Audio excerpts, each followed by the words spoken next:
I fixed 3ds Max's worst feature, and it's so obvious, but I bet you never even clocked it as a problem because it's been broken for so long. You just learn to live with it.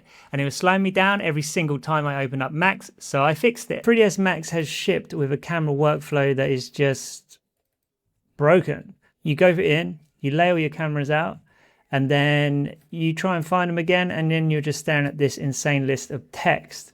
So instead of waiting for it to get fixed, I fixed it myself. I build tools like this every couple of weeks. So I've dropped a bunch of cameras in this scene. And if I want to change the aspect ratio, I have to change it in the render settings before I send it. And then I switch cameras again. And maybe I need to change the name of them. So I go up here and I select camera, and then I rename it top camera. And maybe actually I add number to the start so it shows in some kind of order. And I got to ask myself, like, why am I doing this? It's 2026. Like, every camera is the same dance. And here's the worst part. It's not just the clicks, it's thousands. If you've got 30 cameras and a few revision rounds, you've lost hours.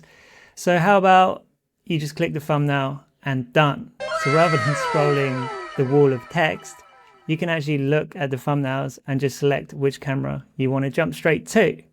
And what if every camera remembered the resolution you added to it? So you can jump back and forth and it just holds that aspect ratio. And then maybe you want to rename your camera. So you can just do it in here. And reordering them, you can just drag them around and reorder your cameras. You can add rows. So maybe you want to have like hero shots, and you can just drag them down here. Maybe instead you'll be using interiors or exteriors. So you can just add rows and you can just drag and drop them into here. So there's no more renaming camera 001, 002. And each camera, it holds its resolution, and you can select them here, or you can put in your custom resolution. This works with all camera types. So like Corona, V-Ray, Arnold, 3ds Max, physical, whatever ones you want. And you can even combine this with VideoMax. So if you're using VideoMax and you're doing first and last frame within 3ds Max, which I believe you should be, then you can just put your shots in here, and this could be first frame, last frame. Maybe you name the shot like kitchen 1. You can even right click and change the color. So like green could be rendered, red could be needs to be rendered, or you could have approved or not approved. You could change these to work in progress, signed off. So this is CameraMax. So everything that used to be a chore, like seeing all your shots, switching resolution, organizing them, remembering the aspect ratios, it's all now just handled. But that is not all. So this bit is cool. Rather than framing your shots blind, we can actually use the rule of thirds, golden ratio, golden triangles, golden spirals. We can flip them, and these stay with your cameras as well.